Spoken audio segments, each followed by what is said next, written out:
It is important to be surrounded by family, usually. This year, many of us found ourselves surrounded by family all the time, due to months of quarantine and restriction. In this next scene we are about to visit, we will spend some time with the family in Brooklyn, who perhaps have been spending a bit too much time together, as if they spent months in lockdown too. From Arsenic and Old Lace by Joseph Kessler, we meet some characters who may feel familiar even if the scene is new.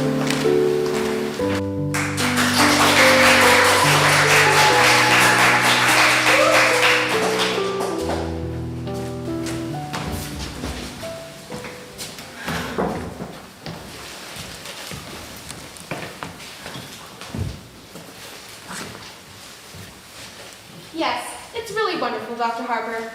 We've been talking all week about your sermon last Sunday. Now, in just 2 short years, you've really managed to take on the spirit of Brooklyn. That's very gratifying, Miss Brewster.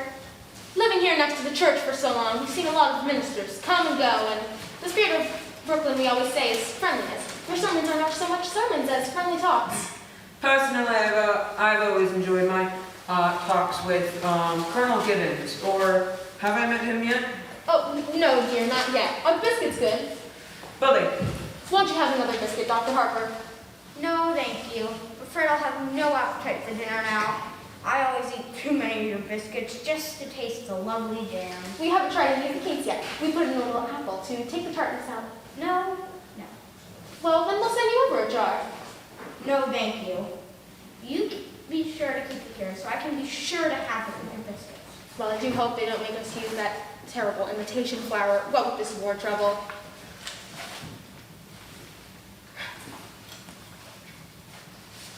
If only Europe were on another planet. Europe, sir? Yes, Teddy. Point your gun the other way. Gun? Teddy.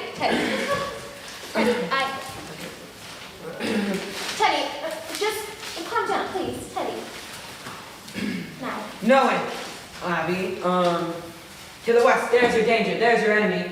Japan! Teddy! No, Aunt Abby, not such talk about Europe and more about the cow. No, let's not talk about war. Now, won't you have another cup of tea? No, thank you, Aunt Abby. Dr. Harper? No, thank you. I must admit, Miss Abby, all this war violence seems far removed from these surroundings. Yes, it's quite peaceful here, isn't it? Yes, peaceful. The Beatrice of another day. It's all here in this house. The gentle Beatrice that went out with candlelight, good manners, and low taxes. Yes. This house is just as Grandfather Brewster left it many years ago. It's the oldest house in Brooklyn. It's all the same, except the electricity, and we barely use it. Mortimer's the one who persuaded us to put it in. Yes, I can understand that. Your nephew Mortimer seems to live only by electric light. Poor boy has to work so late. I understand he's taking the language into the theater again. Your brother will be here a little later. Delighted. We're so happy that it's Elaine that Mortimer takes to the theater with him. Well, it's a new experience for me to wait up until 3 o'clock in the morning for my daughter to be brought home. Well, I hope you don't disapprove of Mortimer. Well, We'd feel so awful if you did. Sister Martha and I, seeing as how it was here in our house that your daughter met our nephew and, well. of course, Miss Abby. So I'll say immediately, that I believe Mortimer himself to be quite a worthy gentleman. But I must admit, I've been watching the growing intimacy between him and my daughter with some treaty of Christian for one reason, Miss Abby. You mean his stomach? Stomach? Yes, he's dyslexic. He's quite bothered with it. No, I'll be frank with you, Miss Abby. I'm talking about your nephew's unfortunate connection with the theater. The theater? Why, Mortimer writes for a newspaper. I know, Miss Abby. I know. My dramatic critic is constantly exposed to the theater, and I don't doubt that some of them do develop an interest in it. Well, not Mortimer. You shouldn't be afraid of that. Why, Mortimer hates the theater. Really? Oh, yes. He writes awful things about the theater. Well, you can't blame him. They took him away from writing about state, which he really knew something about. They made him take this horrible night position. My. But as he says, the theater can't last much longer. Yes, I think if we give it another year or two. Oh, now who could could that be? No, thank you, Teddy. I'll go. Oh, good evening, Officer Murphy. Officer Klein, come in. Hello, Miss Brewster. You know Dr. Harper. Sure. Hello, Miss Brewster. We've come for the toys for the Christmas fund. Oh, yes, yes. That's splendid work you men do. Fixing up discarded toys to give poor children a happier Christmas. It gives us something to do when we're just sitting around the station. You get tired of playing cards. Well, Teddy, go upstairs to your conference room and get that big box, please. Now, how is Mrs. Brophy? Mrs. Brophy has been quite ill, Dr. Harper. Pneumonia. I'm sorry to hear that. Well, let me get you some broth to take to her. Oh, don't bother, Miss Brewster. You do so much for her already. Oh, I don't mind. We just made it this morning. Mark's taking it to Mr. Benitsky right now. I won't be a minute. Don't be worried. She really shouldn't go through all that trouble. Listen, try to stop her or his sister from doing anything good. And for nothing. They don't care how you vote. When I received my call to Brooklyn and moved next door, my wife wasn't well. When she died, and for months before, well, if I don't know what pure kindness and generosity is, it's because I've known the Brewster sisters.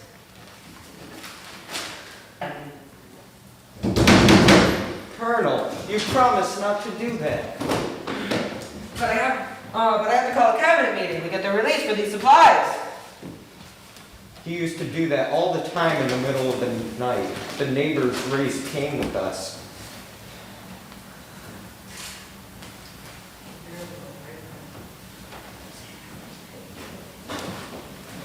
Oh, he's quite harmless. Oh, what if he does think he's Teddy Roosevelt? There's a lot of worse people that can think he was. Oh, a real shame. A family like this hatching a cuckoo.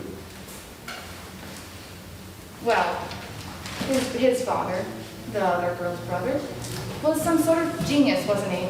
And their father, Teddy's grandfather, I heard he was a little crazy too. Crazy like a fox. Made $1 million.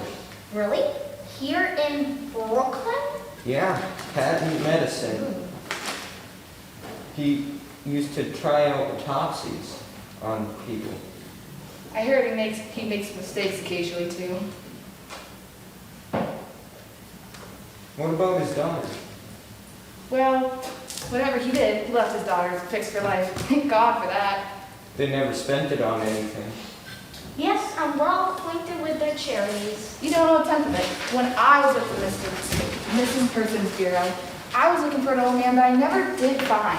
Do you know that the renting agency has this house down for rented rooms?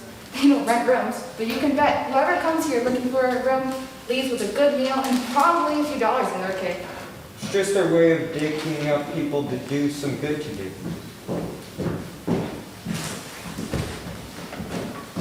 Well now, isn't this nice? Hello, Miss Brewster. Hello, Officer Brophy, Dr. Harper, Officer Klein. How are you, Miss Brewster? We came over to get the Christmas toys. Oh yes, Teddy's Army Navy. They wear out. They're all packed. Colonel's upstairs. Seems the cabinet has to okay it. Oh yes, of course.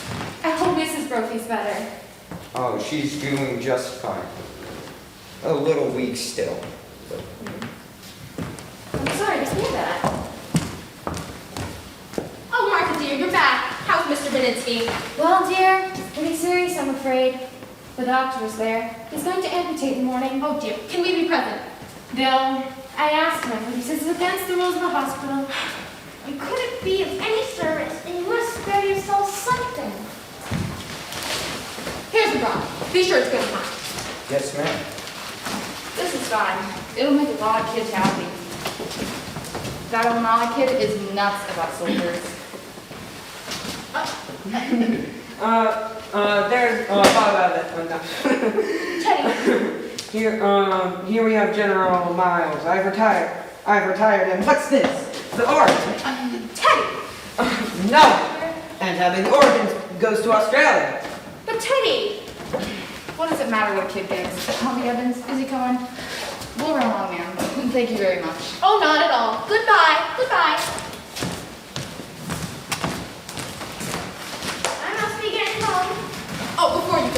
Harper. Oh, the papers. Sure, come on, Bill. The block. The stairs are always San Juan Hill.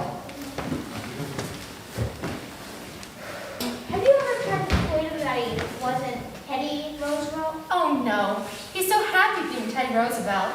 Well, once, remember, Martha, I tried to convince him if he was to be George Washington, it would be nice for a change. But, But he stayed on his bed for days and just wouldn't be anybody. of course, we'd much rather be Mr. Roosevelt than nobody. Well, if he's happy, what's more important, you're happy. You'll see that he signs these. What are they? Oh, well, Dr. Harper has made arrangements for Teddy to go to Happy Hill Sanitarium after we pass on. But why should Teddy sign any papers now? It's better to have it all settled if the Lord shall take you away. Suddenly, perhaps, we could persuade Teddy to commit himself, and that would mean unpleasant legal procedure. Mr. Witherspoon understands it will be filled away until the time comes to use them. But Mr. Witherspoon, who's he? He's the Freeman of Happy Hill. Yes, Dr. Harper's arranged for him to come in tomorrow or the next day to meet with Teddy. But I better be running along, or Elaine will be over looking for me. Goodbye, Dr. Harper. Please give our love to Elaine and, oh, don't think badly of Mortimer just because he's a dramatic critic. Someone has to do those things, you know. Did you just have tea? Isn't it rather late? Well, yes. Dinner's going to be late, too. So, why? Oh, Teddy! Teddy! Good news. You're going to Panama to take another walk for the canal. Bully, just bully. I shall prepare at once for the journey. Sure! Abby! Well, it was out. Oh, yes, dear. I just couldn't wait for you. And Dr. Harper's coming. I didn't know when you'd be back. But, by yourself? Oh, my God, oh, I'm fine. Well, I'll just run right downstairs and look. Oh, Martha. There was no time for that. Well, Martha, just look in the window seat. Oh, Elaine.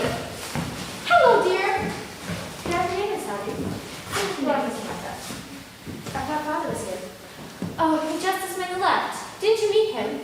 No, I went through the cemetery. Mortimer hasn't come yet? No, dear. Oh, do you mind for a loop? Not at all. But we really must speak to Mortimer about doing this to you. Doing what? Well, Mortimer was brought up to know better.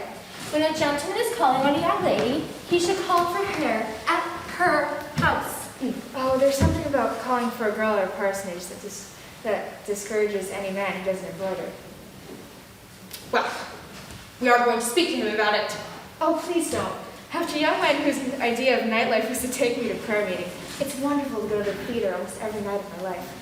It's nice for us too, dear, because if Mortimer has to see some of those plays he has to see, at least he's sitting next to a minister's daughter.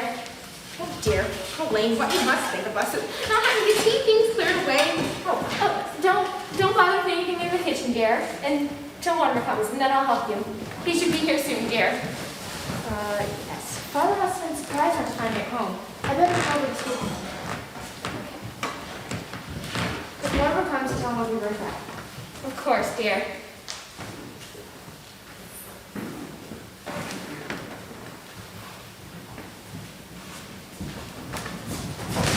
Hello, Mortimer. Hello, Lynn. Hello, Martha. Abby, Mortimer's here. Were you going somewhere? I was just going to run over to Father and tell him not to wait up for me. I don't know that was still being done even in Brooklyn. Oh, hello, Mortimer, dear. Hello, Aunt Abby. How are you? Good. You look fine. You haven't changed much since yesterday. Oh, it was only yesterday, wasn't it? Seeing a great deal of you, aren't we? Well,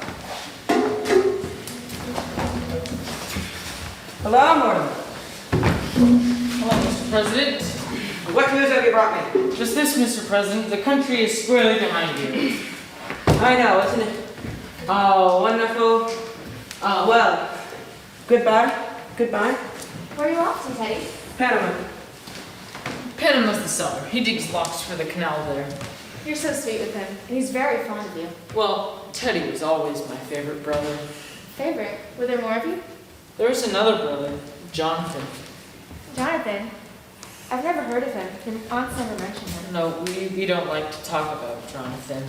He left Brooklyn very early, by request. He was the kind of boy who liked to cut worms in two, with his teeth. What became of him? I don't know. He wanted to become a surgeon like grandfather, but he wouldn't go to medical school. First, and his practice got into trouble. Aren't you two going to be late to the theater? We're skipping dinner. We don't have to start for half an hour. Oh, well, I don't know. Two alone? Oh, don't bother, darling. I was just going to run over to Father and tell him not to wait for me. Before I go out with him, he likes to pray over me a little. I'll be right back. I thought he was going to pray. By the way, I left a large envelope around here last week. Have you seen it? Oh, Mortimer, tell us about your plans with Elaine. Well, if you left it, it must be here somewhere. What was it? Oh, come tell us about Elaine, please. When are you going to be married? There must be something you can tell me. Elaine? Yeah. She thought it was brilliant. What was, dear? I chucked her on the road. Oh, well, when she comes back, must drink to your happiness. Martha, isn't there some about Lady Baltimore cake left? Why, yes.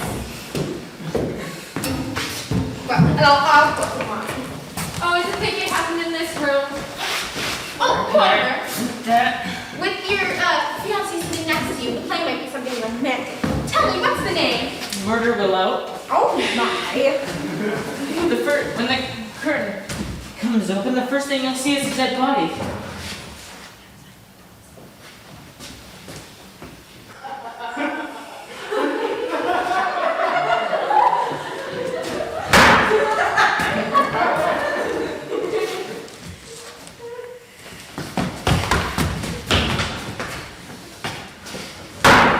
Aunt Abby, Yes, dear? you made arrangements for Teddy to go to Happy Dale Sanitarium. Yes?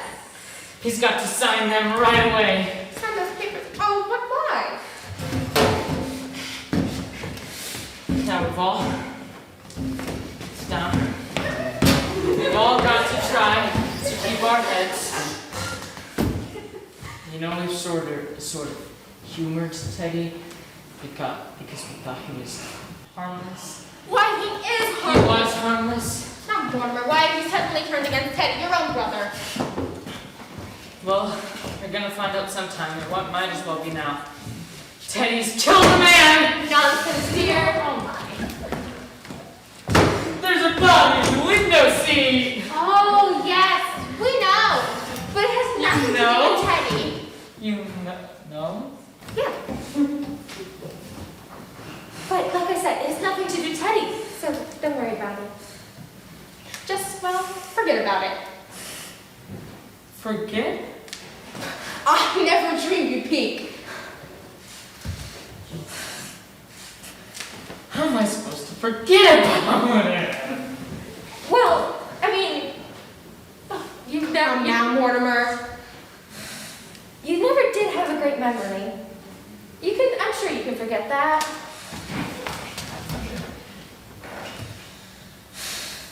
Oh, his name's Hopkins. He's Methodist. That's all I know about him. How did he get here? He died. Well, Martha, men don't just go into window seats and die. Of course not. He died first. How did he die? Oh, Mortimer, don't be so inquisitive. He drank some poison wine. But why was there poison in the wine? Oh, we put in the wine because it's less noticeable. When it's in tea, it has a distinct odor. Oh, yes. And I put him in the window seat because, well, Dr. Harper was coming. You put it in the wine? Yes. You know what you've done? You didn't want Dr. Harper to see the body? What? Of course not. Not at tea time. That would have been very inappropriate. Oh, dear. Just forget you saw him. Listen. Forget. And don't you go telling Elaine. Oh, no. Oh, Abby, while I was out, I dropped in on Mrs. Schultz. Oh, she's feeling much better, but she would like us to take Junior to the movies again. Well, we must do that tomorrow. Or the next day, but this time we'll go where we want to go. Oh, yes. I'm not letting Junior drive me into another one of those scary pictures.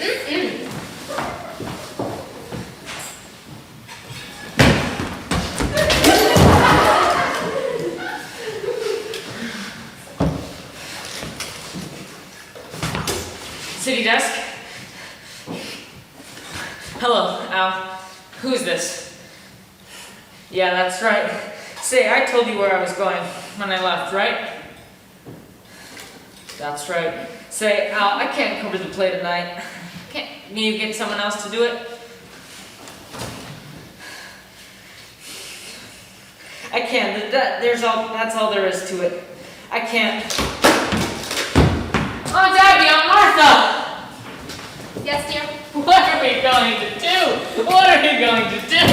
What are we going to do about that, dear? There's a body in there! Oh, yes, Mr. Hoskins. But you can't. Mr. Hotchkiss, he just. Hoskins. I can't turn you over to the police, but what are we going to do? Well, for one thing, stop being so excited and freaked out. And you stop flying off the handle. You are too old to be behaving like this, Mortimer. What are we going to do about the body? Teddy's down in the cellar taking the lock to the canal right now. Yes. You're going to bury Mr. Hotchkiss in the cellar? Oh, yes, dear. Well, I mean, that's what we did with the others.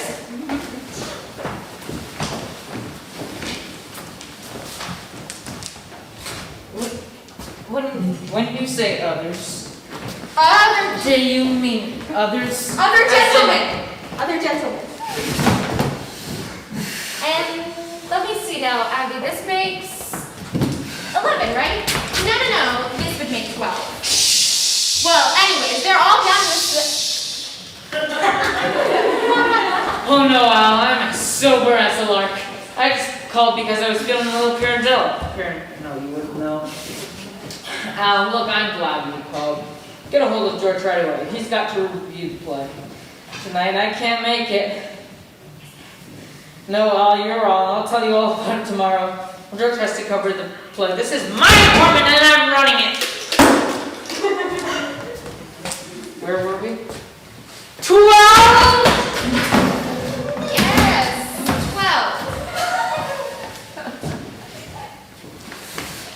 12. Abby thinks we got to count the first one, even though we didn't really have anything to do with that one. Well, what Markham means is he died without any help from us. His name was, Mr. Midgley. Yes, he was a Baptist. Yeah, he came here looking for a room to rent. It was right after he moved to New York. We couldn't let that lovely room go to waste. No. He was such a lonely old man. Oh yes, lonely, forlorn. All his kids dead, so unhappy. I mean, we had to do something to cheer him up. Oh yes, when his heart attack came, and he sat dead in that chair.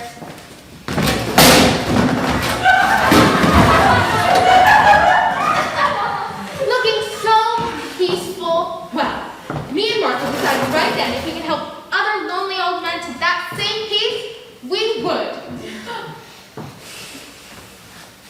So, that's how it all started, that man walking in here and dropping dead? Yeah. And of course, we couldn't depend on it happening again. Oh no. Yeah, though really, it was rather like old times. You see, your grandfather always used to have a cadaver or two around the house. Well, anyways. And you remember all those jars of poison. That's been up on the shelves in Grandfather's laboratory all these years. And you know your Aunt Martha's knack for mixing things. You just eat things not perfectly. Well, dear, for 1 gallon of elderberry wine, I take a teaspoon of strychnine, a half a teaspoon of arsenic, and just a pinch of cyanide. Should have quite thick. Oh, yes. And one of our gentlemen found the time to say, how delicious.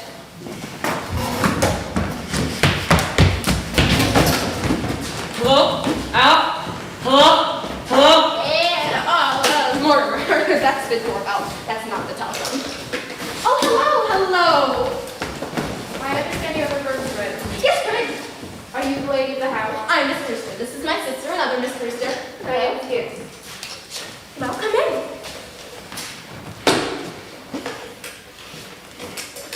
Hello? Al? Mort? Yeah, we got cut off. I can't come with the play tonight. Get a hold of George.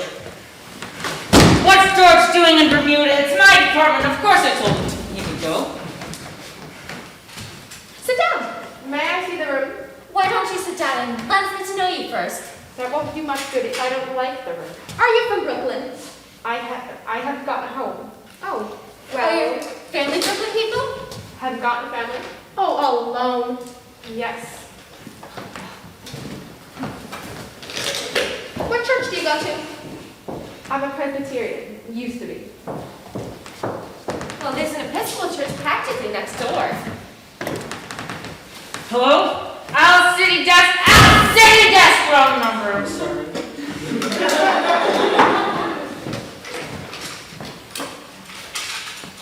Sorry, it's not always so loud here. He doesn't live with us. I'd really like to see the room.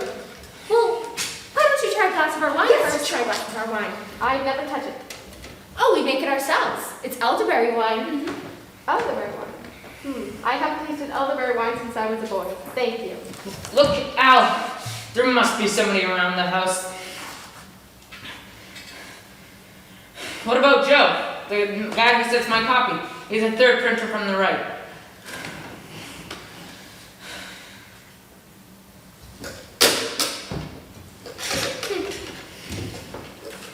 So, would you like to try the wine? I would love that. Try the wine.